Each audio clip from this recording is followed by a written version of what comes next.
Hello, hello, Hello. hello. Voice from the box. There he is. But before we pass you to this lovely gentleman next to the llama, um, welcome back to our wonderful plenary. One piece of information that I was asked to pass on from our tech team, which is that some of the videos that are being played in the breaks are from concerts, and they might have strobe lights. So if anyone might be triggered by the lights, just let us know, and then we will remove this. Yeah. But just if you haven't noticed yet, great. But if now you know, so if anyone is triggered by that, just let us know. So that's that. And then I can turn my attention to Petteri Ruotsalainen. They actually removed the word, but I practiced it this morning, so there we are. Petteri is a youth work developer. Overall, an amazing human being, but he is here today to speak to us about AI. So he spent quite a lot of his months and years looking into it, but also practically applying it in youth work and so on. So we thought to have another input, somehow complementing what Veronica had yesterday, but going more in depth, particularly on AI, but also some of the practices. So Petteri will have quite an input of, I think, around 45 minutes. And then we will have some time at the end for your questions. But until the questions, just sit comfortably, and Petteri, the mic is yours. Thank you, Snares. You hear me all right? Yes. Great. Okay. Hello, everyone. Thank you for having me and inviting me to Timisoara. I'm not sure if I pronounce it right, but anyway, unfortunately, I wasn't able to be there in person, but I really, really appreciate the opportunity to speak to you nonetheless. Now, as Nazana already said, my name is Petteri Ruotsalainen. I work for the Finnish Society and Media Education, and my title is Youth Work Developer. Now, we are on a very specific, very important subject that we're talking about supporting young people's critical thinking in a digital age. And my input will be mostly on ethical considerations and what should we know about AI in youth work. So our topics today will be brief, very brief, I promise, brief introductions of myself, of the Finnish Society and Media Education and our project that I'm working on at the moment. And then we will discuss a bit about what should we know about AI in youth work, how it affects youth at the moment, and then have some ethical considerations, what we should take in consideration when using AI or living in the AI-driven world at the moment. And at the end, we have a bit of time for questions as well. We will go through some basic stuff as well. I'm sure Veronica already mentioned some of these, but I figured it's better to get us on the same map, if you will, and have a bit of repetition, but hopefully not too much, though. Just to mention, all the visualizations are generated using Adobe Firefly. I haven't put everything on each slide, but just to be clear. So, for example, the snail guy here, or girl. All right. Hey, just a few words about the Finnish Society and Media Education where I work for. It was started in 2005, and basically what we do is we promote and develop media literacy in Finland. We also do some international cooperations, but mostly we work in Finland. Our target group are professionals who work with children and young people, so mainly youth work area. We train, we share information, we produce materials, etc., and to support youth work, to put it short.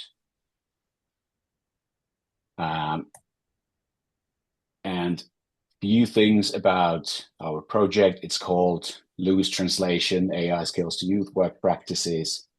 And the project's aim is to promote AI literacy among youth workers. And what we do, this is a 1-year project, which is funded by the Finnish Art and Culture Agency.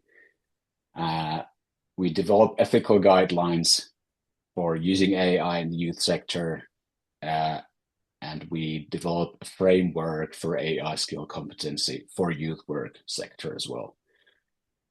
On top of that, we offer trainings and produce concrete workshop templates for, figuring out AI in the youth work context. We operate across Finland, and 1 year funding. So, and this is a cooperation with the city of Helsinki, this organization called Into ry, and us, the Finnish Association of Media Education. We also have some University of Applied Sciences and universities and that sort of corporations here, but they are not like funded with the project. Okay, just a very brief introduction of myself so that you know from which perspective I'm viewing AI from. I've worked in the creative industry for around 20 years. I've done event management. I've produced music, videos, etc. I'm an artist. I'm a photographer. And at some point, I cut my hair and, got a real job in the youth work sector. And now I've done cultural youth work and media education projects for around 7 years.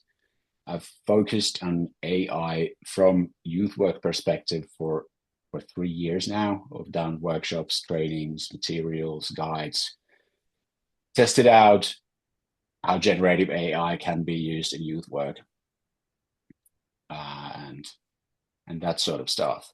So I am not a technical wizard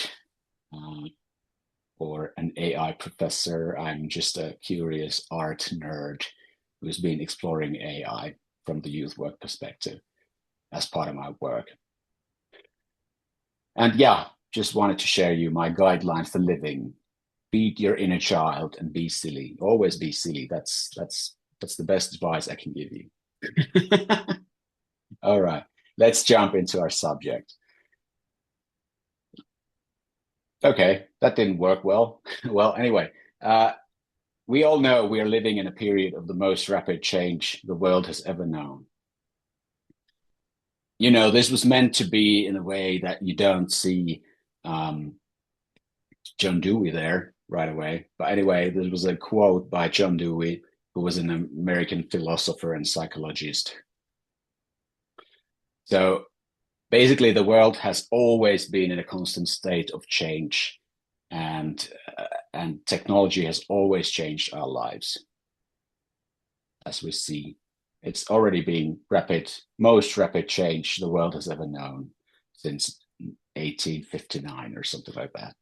This quote is from around early 1900s, I guess.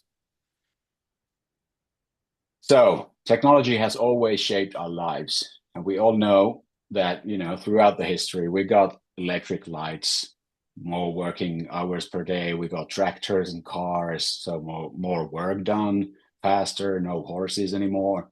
We got typewriters. We didn't have to write in our hands or, do handwriting anymore. We got telephones, computers, internet, email, etc., etc.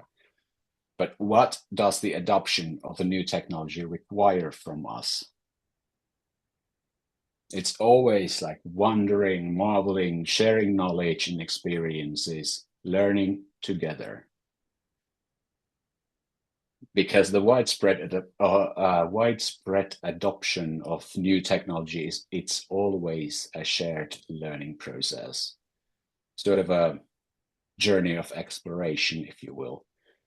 We explore the new and unexpected together and share experiences. We share successes. We share failures, the lessons that we've learned, and that's how we learn as humans.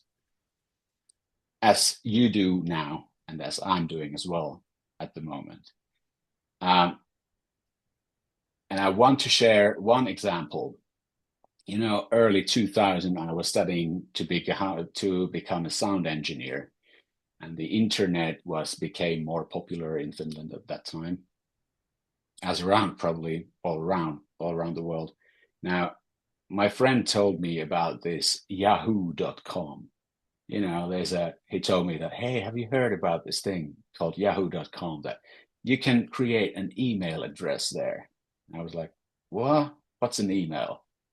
And he was, telling me that, okay, yeah, it's a sort of a digital letter that you can send to whoever and they receive it like instantly. And I was like, whoa, no way, that's cool. Okay, anyway, so we discussed about it with all our friends, and we, learned about it together, collaboratively. We shared use cases, mistakes we've done, how to use it, what can you do with it, etc. So we learn together as you are doing now in Romania. Okay, if we jump into what should we know about AI in youth work, setting. Teemu Roos from Helsinki University and the Finnish Center of AI has said very, very well that everyone should understand enough about AI so that we can have a conversation about it. So similarly to you can have a talk about ice hockey or music or politics, you don't have to be a professional to have a discussion on these topics. But what is enough? I think that's the question that we all are pondering at the moment as humankind. But very often, I think one very, very big thing is that very often you start a conversation with people about something about AI, and very often people say, at least in Finland, that I asked from AI and this is the result, or I don't use AI, so it doesn't concern me. But reality is that it affects all of us every single day, whether we want it or not. So very often people assume that AI is generative, it's the same thing as generative AI, like ChatGPT or Copilot or Google Gemini or whatever image, video, music generator there is, or something similar. But generative AI is just the tip of the iceberg.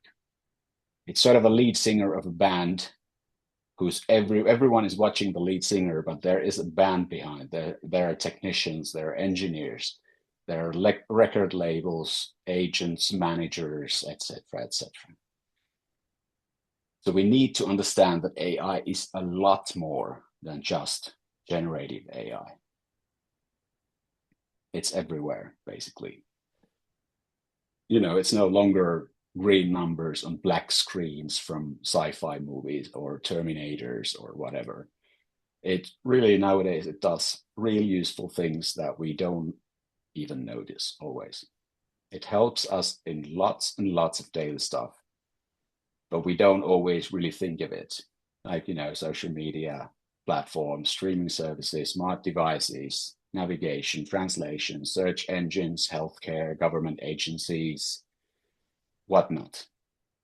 And we don't really think of this unless something goes wrong, right? Then everyone is raging about how AI made a mistake, which led to something. But the problem is really not AI. It's about how we use it, and have we used it the right way, or are we trusting too much on AI? So we have to have a responsible human in the loop who takes care that nothing bad happens. Okay. Anyway, now as we see, AI is everywhere, and it's sort of an umbrella term for multiple technologies and models, where generative AI is just part of the story. Although right now it's, of course, it's the most visible form of AI. People are always, talking about generative AI, like I asked ChatGPT and etc. But it's just one small piece here. So basically, at its core, AI automates decision making and uses huge amounts of data trying to mimic how people think. Ultimately, it's just a computer program. It's modern computing, automated data processing. It's the ability of computers and software to perform tasks that would normally require human intelligence. For example, learning, problem solving, language understanding, decision making, making predictions, analyzing information, spotting patterns, providing recommendations without direct human guidance. However, it is always operates within defined rules. It is based on probabilities and averages. So basically it analyzes data and draws conclusions in a preset way. And that's how it produces the most likely answer. But, essentially it's a computer program. Now, one thing is very important, that AI doesn't have intelligence or emotions or, true reasoning. It generates content and it is determined by its training data and the purpose of it, and the purpose it was trained on, which is the black box. Just a few words about generative AI. It's just a branch of AI that can generate content like text, images, music, videos by processing and combining and mimicking its training data.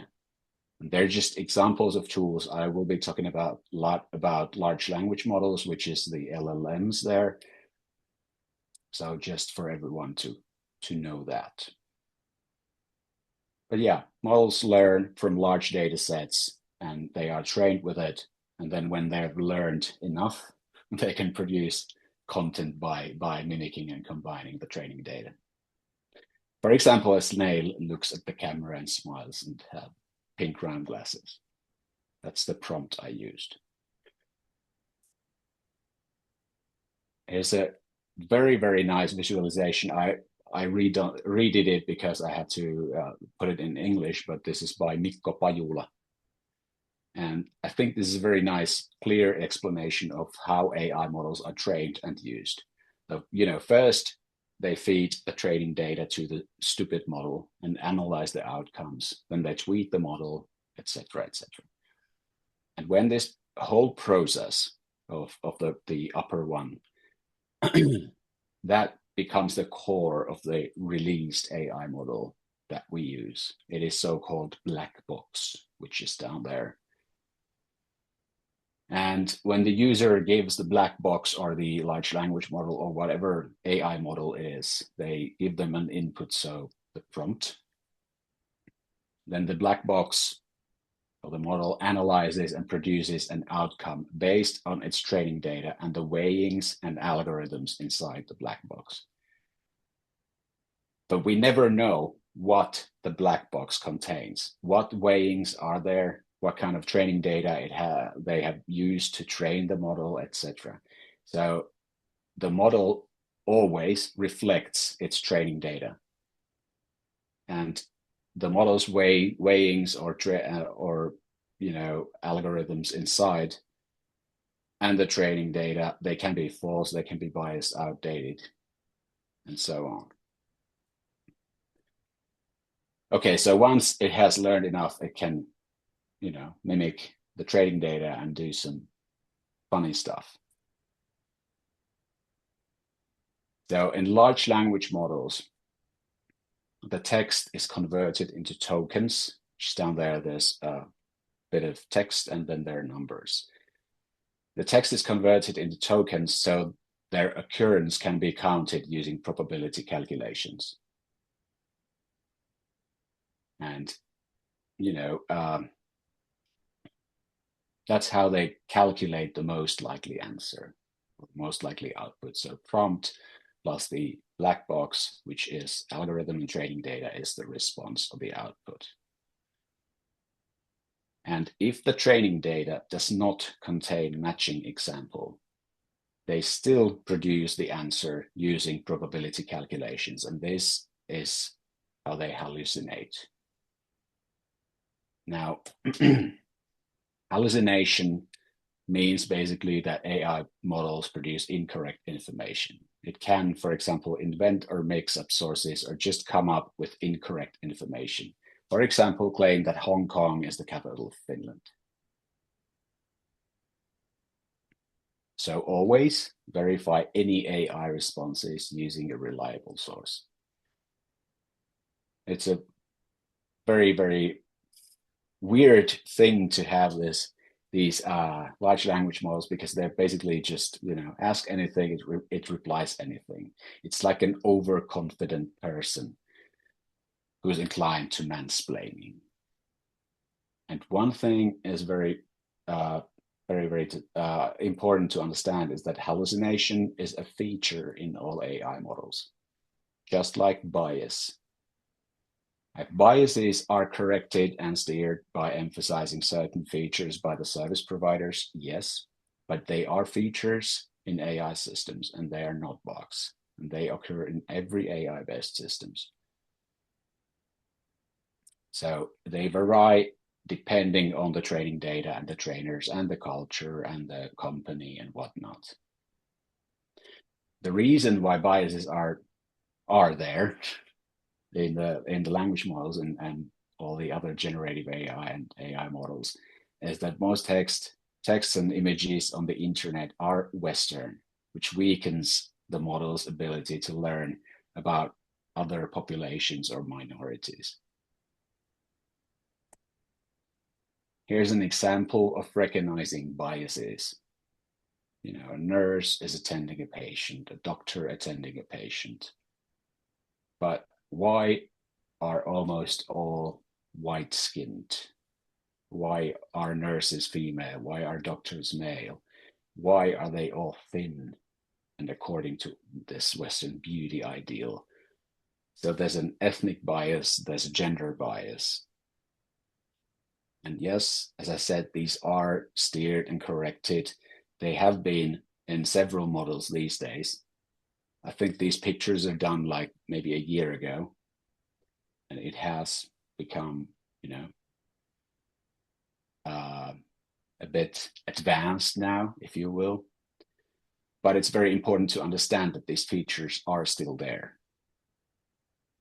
And the reason why these are very important to understand these biases is that we don't have a shared reality. We all have our own reality in our minds, which is affected by our life history and all the things that has happened to us and will happen to us in the future. They all sort of have these lenses or build these lenses on our eyes that we view the world on. Now, it's predicted that most of the material on the internet will be AI generated in the next, 10 or 20 years or so, or even earlier. So it's very important to understand that the imagery which young people grow up to see affects their reality. And by shaping the imagery, we can shape their reality.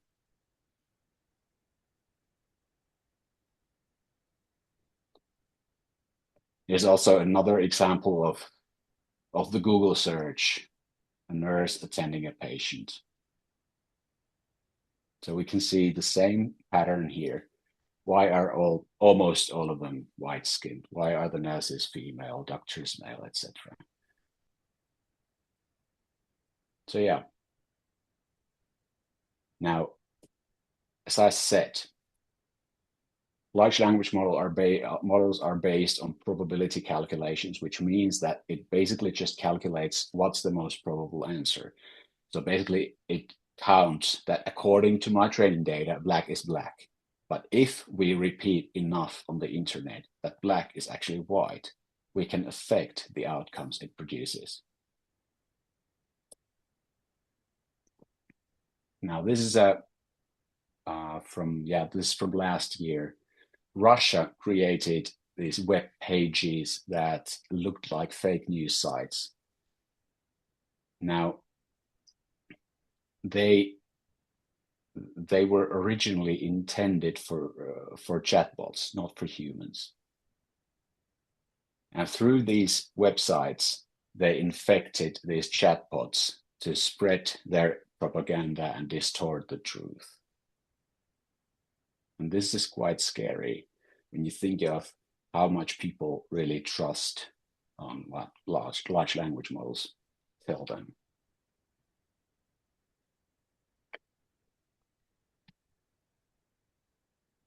Okay, so we should remember that AI is never neutral. Now, University of Washington study shows that talking to a biased large language model can significantly influence the user's political views and decisions, even when the model represents viewpoint which is completely opposite to the user's own. And the only preventive measure found in the study was that participants understood how large language models work. So even if the model produces plausible and well-argued text, it can never know whether it's true or false. And these models can be programmed to produce politically, ideologically, or value-loaded text. Or you can, infect them with your own propaganda if you just do it enough of the stuff. Okay, so let's see how AI affects youth at the moment. Now, we know that models can be biased and produce false information, but what about algorithms? How they bend the reality of young people and us as well. Not so young anymore. This is taken from a Norwegian public broadcaster NRK.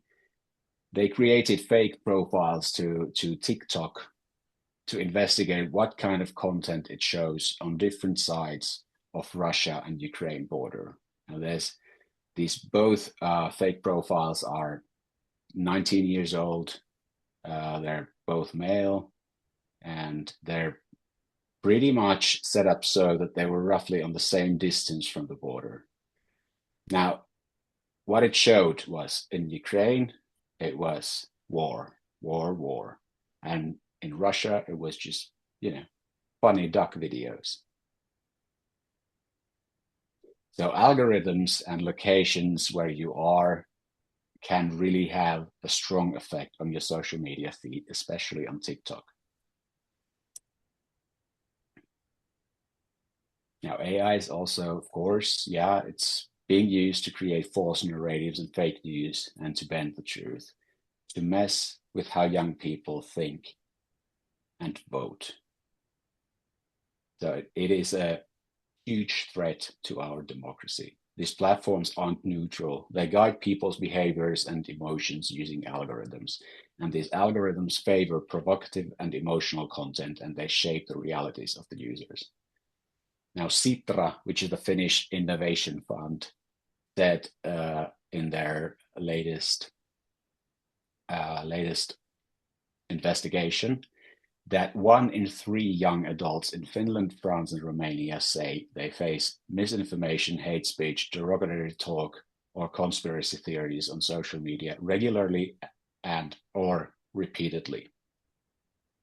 And these algorithms recommend really, really right-wing posts or even far-right stuff without the user showing any interest in them. And one very weird and a bit stressful thing was that TikTok had a huge impact on how young adults voted in Finland in the last parliamentary elections. Over 50% of the voters who used TikTok said the content they saw influenced their choice of party. And right-wing parties were trending. And this trend just keeps on repeating.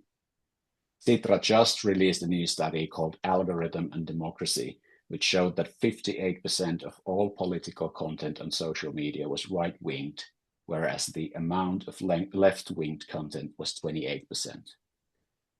So social media platforms seem to favor right-wing political material over left-wing. But among the democracy and the threat to democracy, there's also the problem for individuals, especially for younger ones. Now, in the US, for example, the parents of a teenage boy who committed suicide have sued OpenAI, which is the company owning ChatGPT. According to the lawsuit, ChatGPT encouraged the boy and gave him tips on how to carry out his self-harming thoughts. And also, there are things that, for example, teenage girls are feeling vulnerable. This is just a second, sorry. This research shows that Snapchat filters that mimic plastic surgery are wrecking the self-esteem of kids and teens. And also, yeah, of course, AI is used to create fake naked pictures and to bully and harass people. There was actually the first conviction in Finland for AI-generated porn that was given earlier this year. So it is a thing that we should be aware of. We should be aware, we should tell the teens and the younger ones that this is a crime, first of all, don't do it. And if this happens to you, then just, document it well, take screenshots, everything, then go to the police. Okay, so we need social media resilience. Social media resilience, meaning that if we understand how social media works, we can prevent risks and help understanding the big picture of social media. For example, disinformation campaigns by authoritarian states. And by understanding algorithms, we can help young people to influence the content they encounter, or if you can't influence it, then you can understand it better. Why am I seeing this? That's why, because of the algorithm. And we can reduce exposure to hate speech, disinformation, or other forms of political influences. Now, the thing is, privacy and data protection are not guaranteed by EU regulation alone. I mean, it's very important to have regulations, but we should also teach the kids to be active, to be critical, and be able to identify potential harms themselves as well. These are not, this or that, it's both. And these major trends require really an active approach to prevent these harmful effects. For example, with Skinny Talk hashtag, we should do like something that would support young people to maintain a positive body image. But we also need AI literacy. This is from the Finnish Ministry of Education and Culture. They released a framework for AI literacy for citizens. And the goal is to have sufficient basic skills to evaluate the reliability, the ethics, and the impacts of AI services in their daily lives. So basically, you should understand the basic principles of AI. You should recognize the use of AI in different environments. You should have the readiness to evaluate AI-generated content and its impacts, and you should have some sort of readiness to utilize AI. Now we see that the algorithm reading skills, I just wanted to add it here because I think it's very much, it's very crucial here as well. I think that AI literacy and algorithm reading skills should be treated as citizen skills to protect our democracy and to protect our young youth.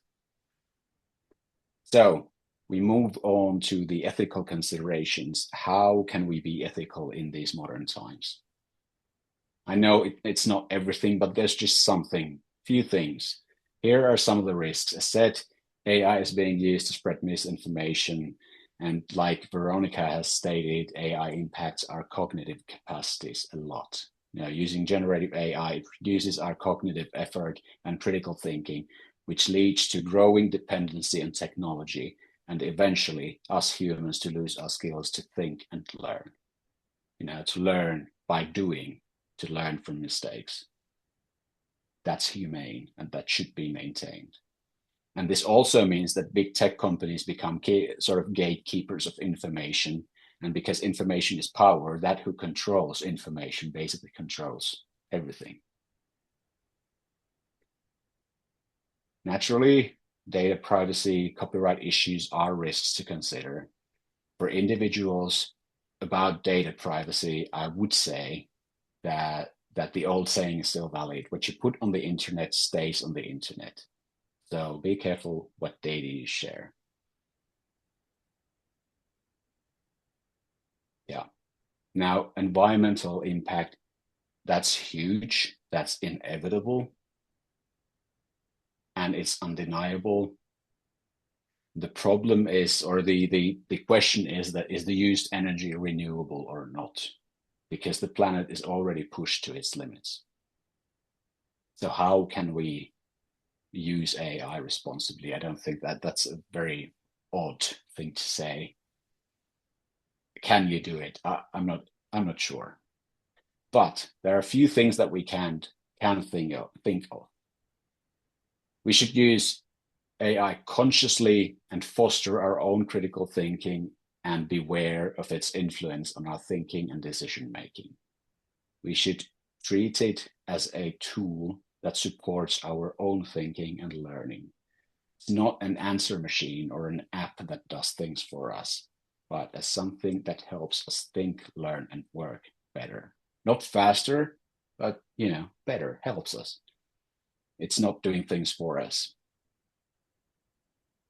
So when we use digital tools, we have to protect our data and respect copyright. So consider what you share. Respect copyright. So do not paste other people's content for any services without permission. Okay, maybe if it's openly on the internet, but I'm not still saying that do that.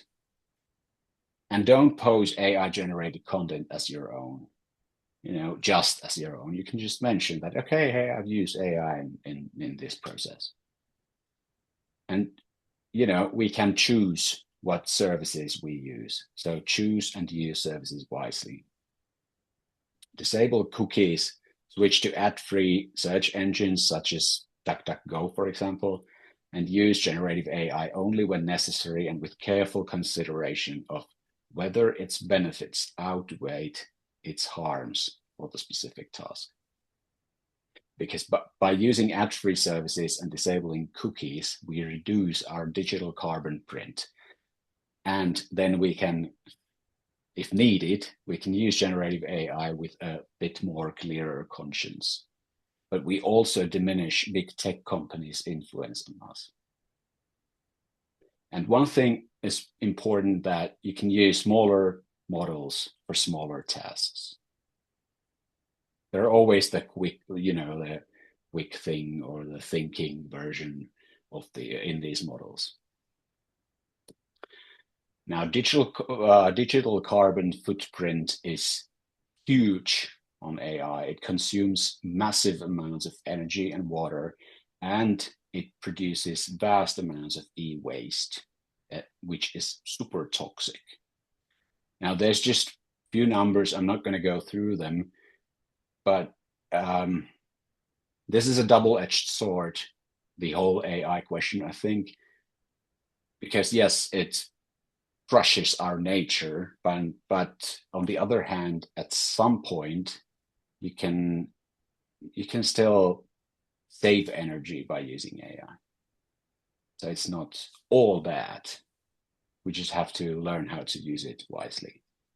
And with this next slide, I'm not saying that, I'm using it wisely, but this is just one example how I have saved energy by doing these slides. This is an indicative calculator, which is done by Jarno Alastalo, that lets you compare energy consumption, AI assisted work versus manual work. And in this case, where I've saved a lot of energy and also effort in using AI to create visualization to my slides, which we use in our project as well. But the numbers are quite big. So for example, all the llamas and snails and whatnot are generated by using Adobe Firefly. But if I would have done that manually, it would have used a lot more energy and a lot more effort. So what good things can AI give us on top of maybe saving energy from here to there? Here are just few things that we can use this technology to help people to have more equal opportunities to create, to learn, to communicate, and to participate as well.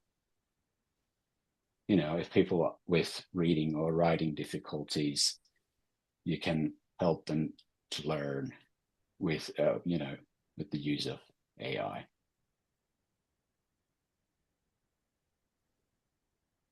And if someone is let's say struggle to get their voice heard, you can help them to use large language models to produce impact campaigns or advocacy campaigns, write opinion pieces, etc., or fill out forms and give feedback by, let's say, talking instead of typing.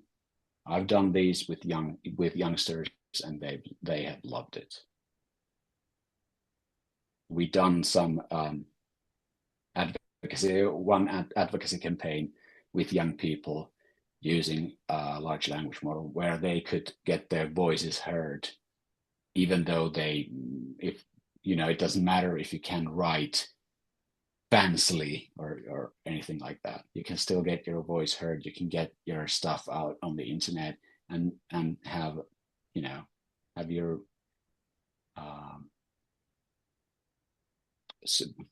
support your cause that is important to you. That was environmental issues in this case. And also you can have more opportunities for making art. One organization in Jyväskylä helped people with disabilities to create art using generative AI. Now, these people, they couldn't move their arms, but by using generative AI, they had the opportunity to visualize what's inside their minds. And this would not have happened without AI. So you can think how huge thing this was for these individuals. It's not all bad. We just have to think of good ways and good things to use the technology. And as I said, people can use AI to study, for example. Here's an example. This is from this book. This link will be at the end of my presentation as well, so you can check it from there. But in this book, which is free to download, this person, Connelly, says that he lives with dyslexia, but he's more relaxed thanks to AI. He now knows his emails are appropriate and he doesn't have to worry about understanding assignments because AI helps with those two. And he said, he or she or they, the person says that AI removes barriers and puts me on the same level as others. I think this is a big thing. So it's all about how we use these tools and what we value. Do we value person's ability to choose an app that does things for them?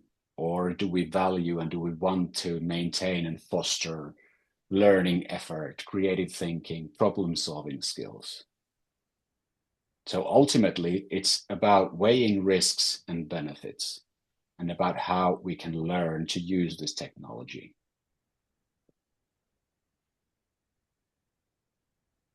We have to before using AI, we have to stop and consider whether the risks outweigh whether the benefits of using AI outweighs its risks.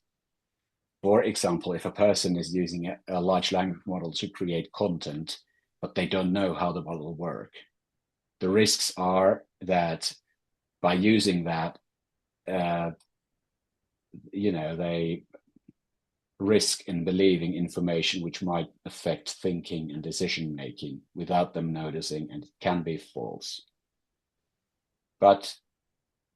And also, they use huge amounts of energy, but can you minimize it somehow? Well, you can train the person, make sure that they know how models work, and they always check facts from verified sources.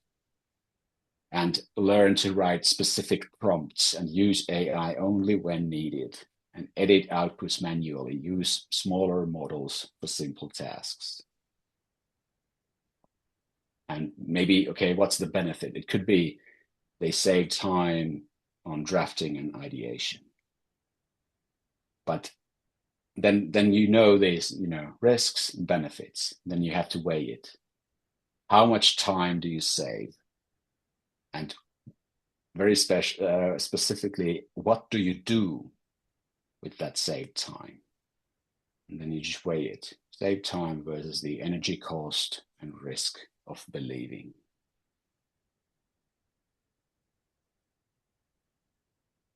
And there's also the last question. If you can't answer these questions, what sort of information would you need to be able to answer?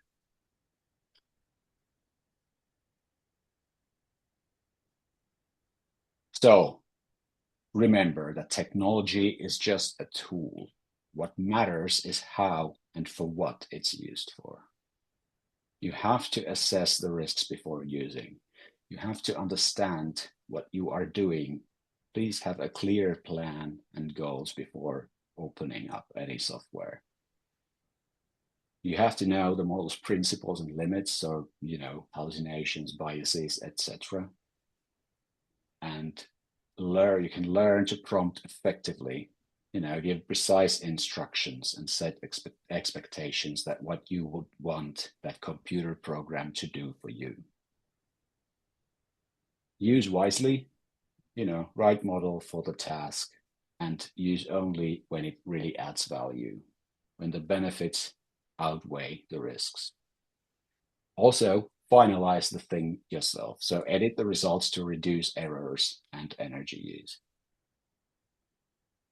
And that how you learn to use it, consciously, or, thinking about it.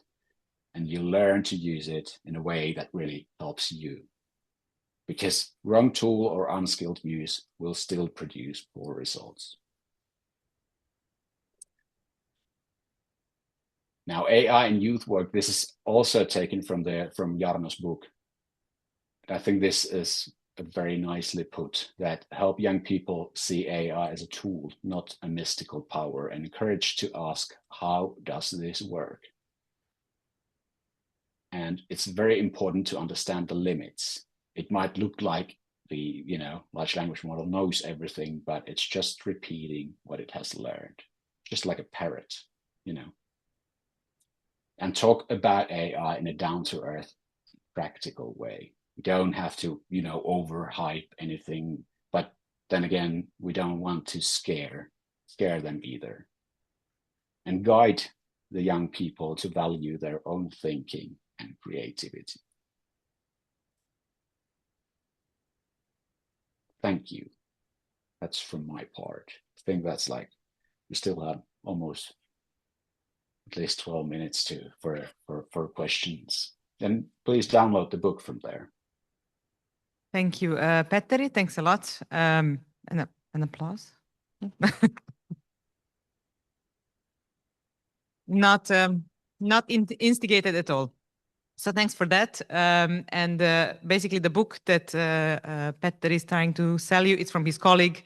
So it's not any manipulation technique, but it's actually quite an exciting resource. So feel free. Do we have any questions in the room? Or we already have one? hand up. And the mic is going there, so feel free. I was wondering, what is e-waste? You were saying that AI produces a lot of e-waste. Is it like batteries and stuff like that, or what is it exactly? Yeah. Okay. Yeah, I was just in this webinar last week where people were discussing about it. I couldn't find the source for this presentation, but basically it's about, we have these huge data centers and we have to renew that technology every, let's say, 3 to 5 years, and that's a lot of stuff. But it's also, yes, these consumer products like laptops or smartphones, tablets, whatever. So all of that.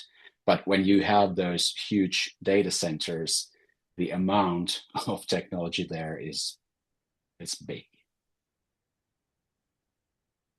Thank you. Any Good further questions. questions? Any further questions, comments? Yeah, we have Niels there in the back.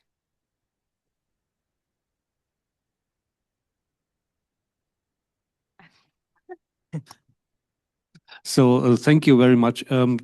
Question, when you are working with youth and you're approaching the systemic dimension of the AI, like you said, also not only talking about the generative AI, also about traffic surveillance, about credit scoring, about the high risk, really high risk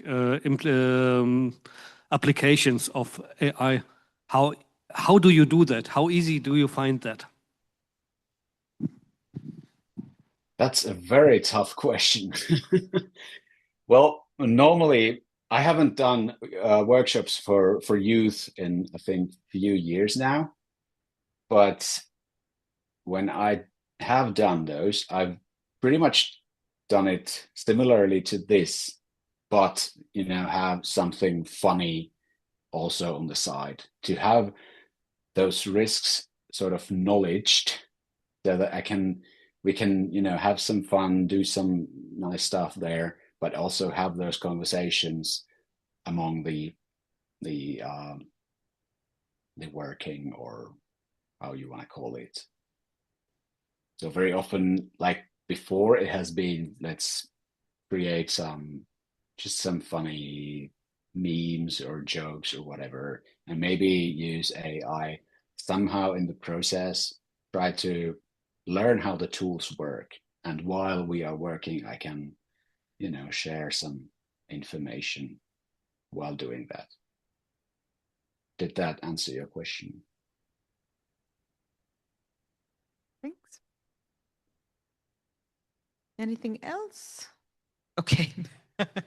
So we have. But one thing I want to point out that in this new project, this is a on top of the Jarno's book we are building, and we are doing some concrete workshop methods to deal with these issues in the youth work.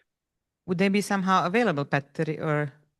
Probably we are working on them as we speak. They will most probably be published later this year, let's say. I can't give you any months, but later this year, yeah, on our website.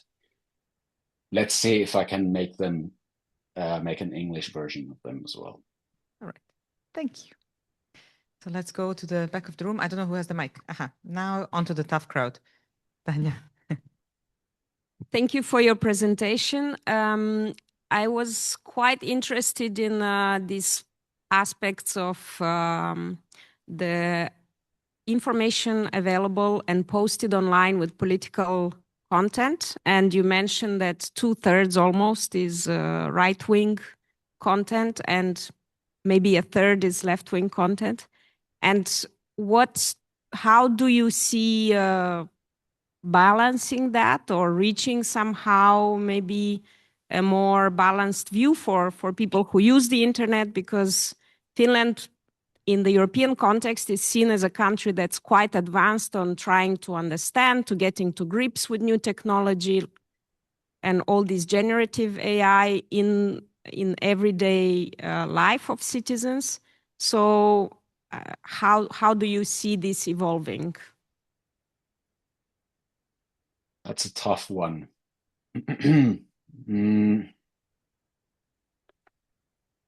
I hope that these lawsuits against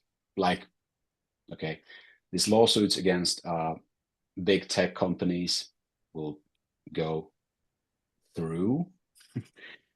But the problem there is that the lawsuits that would require them to make the social media platforms not that addictive. But I think there should be some more regulations on how algorithms, what they feed you. But I don't know, that's a very, very tough question all in all to answer or to even think about it. It's a very good question. But also I want to point out that there has been this discussion on whether we should do the same thing as they did in Australia and ban social media for youth. And that's a tough question as well. But I would like to ask that if we ban social media from young people, then where can these people, where and how can they learn these skills to use social media when they grow up? If we just ban it and then they turn, let's say, if it's, I don't know, what's the age limit? Let's say 18. When they turn 18, they just open all the social media apps and they have no idea how to, deal with all the information that they get or be critical with it. So I say the easiest way would be just to have a lot more media education for everyone, not just, whether you want to study it, but for everyone, for every citizen, to be aware of the risks and to understand, why am I seeing this thing here? Can I just maybe piggyback on what was asked? So does that mean that, because you were saying that more like media literacy or media training and so on, media literacy training, but does that mean that we just accept the fact that there is 2/3 of the content that is being served to us coming from the right wing? Is there anything we can do as citizens? According to you, I mean, not... Well, of course, you can always, if you find something disturbing, you can always report it and just ignore it and all that. The problem is people are talking a lot about how to train your algorithm. You can, to a certain point, you can try to have some sort of, not control, but to some sort of steering into what sort of material you like, and maybe get some of that. But the problem is, in the study that Sitra just made, the democracy and algorithms and democracy, I believe it was called. And in that study, they said that those are really unpredictable, the algorithms. You can't control it. And this is very dangerous thing if you think that you are in control of your algorithm. And you think that this is what you want to see. I've trained my algorithm for years, and now I know I want to see this thing. And whatever comes there, you sort of think that, okay, this is what I wanted. So it's super dangerous. But I don't know what can we do, but to educate everyone to understand these things. Fair enough. And I think this is also a part of EU AI Act and also the AI literacy, algorithm reading skills, everything, all that. Thanks. We have, I think, I think we can take, I think we had 3 questions at a time. So we had Veronica, we had in the back, and Max and Mara, Mara. And then we wrap up, because we have something. So 5 questions still, or 4. Yeah. Wow. Thank you, Petteri. Veronica here. I don't know where to start. I will have one question for you. I could comment more, but I think comments are not necessary at this point. I would challenge you, on this idea, if young people have to be on platforms or not. And I would challenge you with an example from your very nice friend and neighbor, Sweden, which had a very strong encouragement to use technology and digital devices in schools some years ago, and now they are backing out of it, basically saying that we have to also be a bit more offline and analog, because the way we shape thinking and learning does matter in early ages. So this is just to challenge you a little bit. But then actually I have a question for you, because you do work with youth work organizations, and we have many youth workers in the room, youth center representatives. Have you noticed, some specific challenges when you address these issues with them? Have you noticed, maybe some approaches that are already looking into, like more critical integration, their own guidelines, on how to do this, in addition to being optimistic and critically reflecting with young people? So more of an organizational approach. So concerns and solutions that you have seen from the Finnish youth work sector, of course. Thank you. I think one concern that nowadays come quite often, or a question, is that some young people use these open language models as sort of in therapy purposes, and this is super alarming. I think this is one thing that has occurred now, let's say in 6 months, 12 months.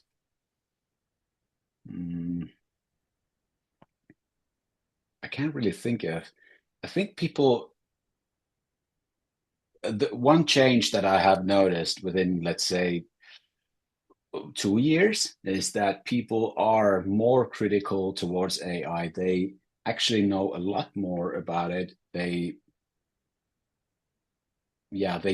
don't believe everything that is feed for them, and people are very critical in even using generative AI in anything, especially young people, but also workers. And I just want to point out what you said. I totally agree with you on the digitalization in schools. We see that here in Finland now as well, because when you give kids laptops in schools, I know kids have told me, young people, they have told me that it was a very bad thing to give them laptops, because they are just browsing whatever on the internet. They're not listening. And there have been these indicators that, for example, in some universities, I've heard an example, they are now using pen and paper to do exams. And then in elementary schools, they are now, at least some schools, not all, but few, these examples are now noticing, they are using pen and paper to take notes. And one teacher said in the news that they saw the change in the first exam after that. What kind of change? Very, very, the answers were more deep. They were Elaborate. more, yeah. So it was a very positive change, and the teachers said that they will continue pushing that.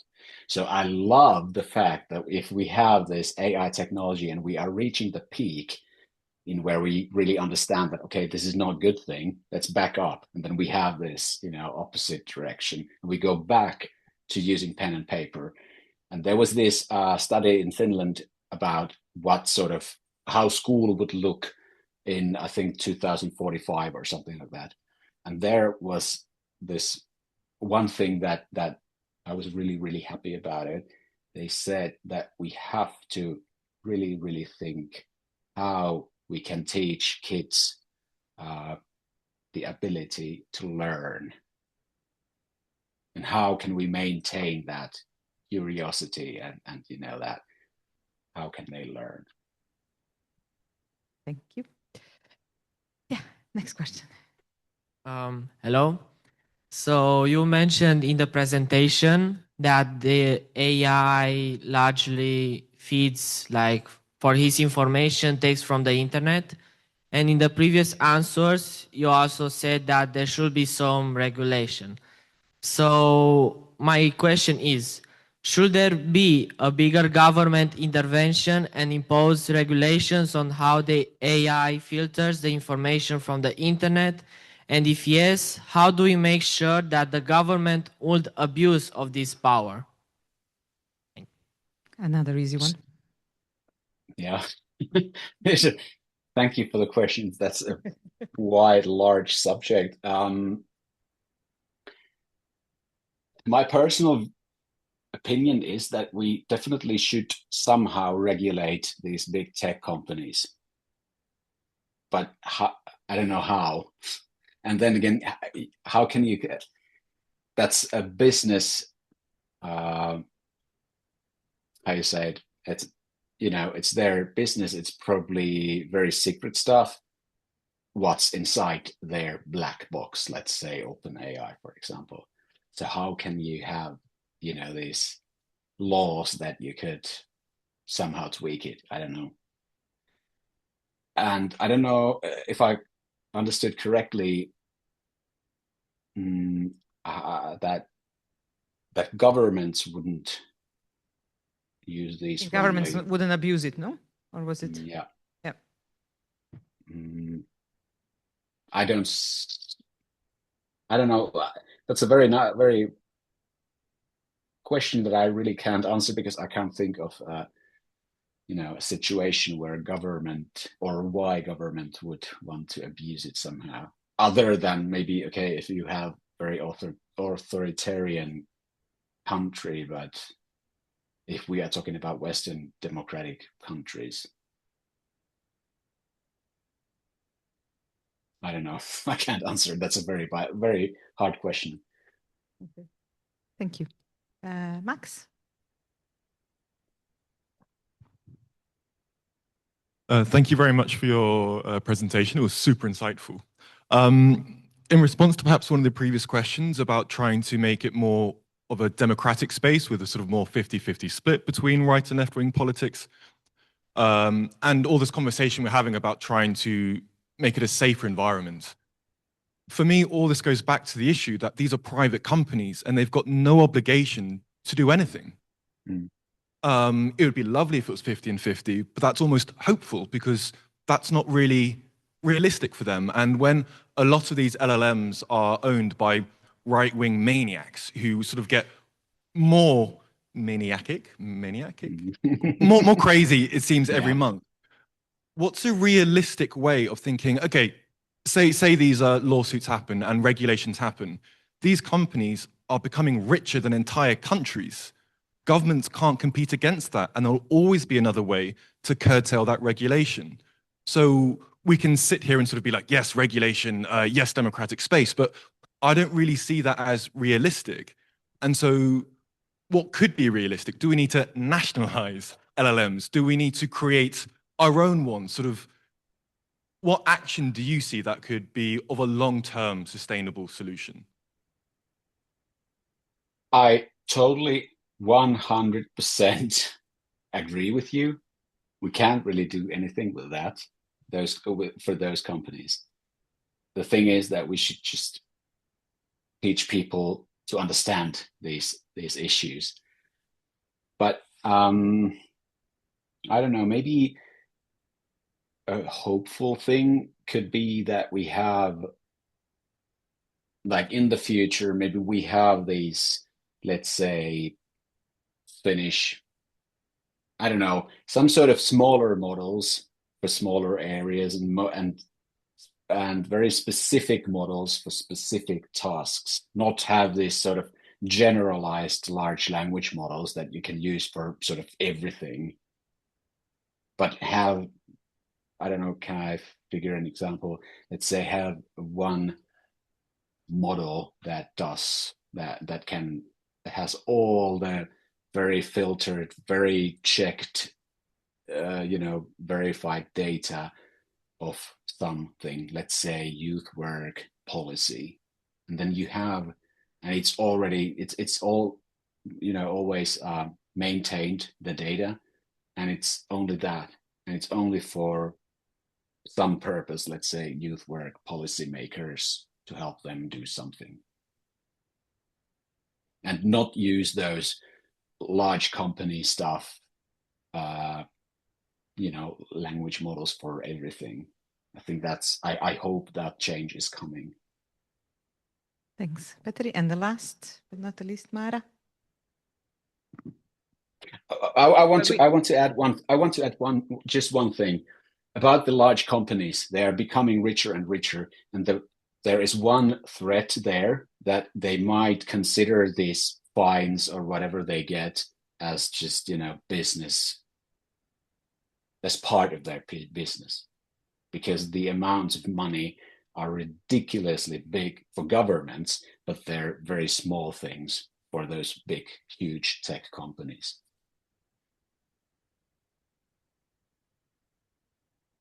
Yes, hello.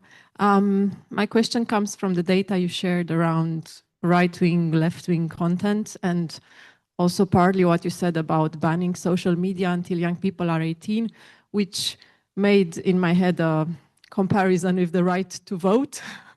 Young people don't vote until they are 18 in many countries, and then all of a sudden they do. So combining these two things, I'm wondering what kind of initiatives, if any, are there around learning democracy that include this AI component and critical AI usage in relation to informing oneself about democracy, politics, and so on. Is there anything, I mean, are kids in school in Finland learning about democracy and AI at the same time in a way, or are these completely separate discussions? Thank you.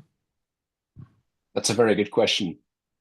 I'm not like 100% sure, but I believe that, well, firstly, yes, they are learning about democracy from elementary, starting from the first grade. They are learning about democracy, their whole school, whole elementary, and all that. And there is also media education in schools, but I believe that maybe the AI is still, it's been developed since the 50s, so it's not a new thing, but in this scale, it's a big thing. It's a new thing. So it's not yet in the schools. So, so widely, but I hope that they will, take AI as part of one, new technology and just try to add it in the democracy skills. And the thing, the previous examples were for young adults who voted about the TikTok. If you refer to the TikTok thing, where 50% of the voters who used TikTok said that the material they saw affected their political decisions in elections. Those were already people who were able to vote. Thank you. And but these days, I just want to really underline that we should definitely use a lot more money on media education to support and to even save our democracies. Thank you. Hopefully some of the decision makers will hear this as well. And then actually we have one more and then we're done. Petteri, so brings another tough one. I promise it's easy.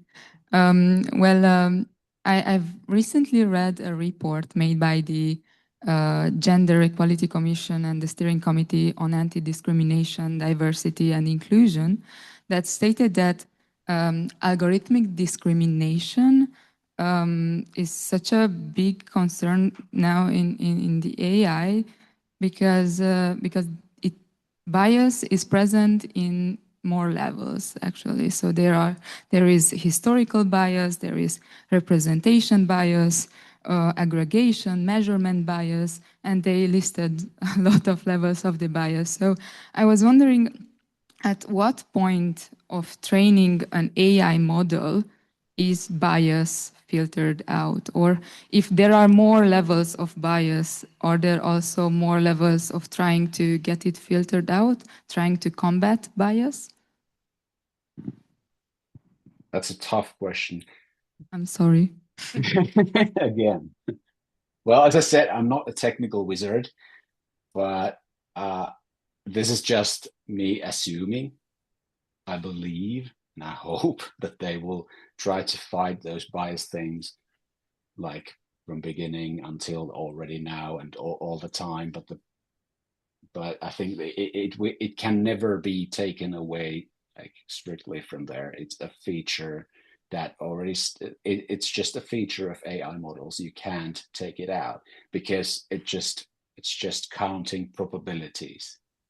So you can fight it, yeah, but you can't remove it ever. And on that optimistic note, thanks a lot. Thank you, Petteri, for the input. Thank you for enduring the tough questions from the crowd. I did promise that there will be quite some coming your way. And yes, please do share the links and either the presentation or at least what you think is important with us. And stay safe. Yeah, you Thank too. you very much. Have a nice event. Thank you. Bye. And now on to the next part. Yes, thank you very much. So before lunch, we still want to have the first round of work.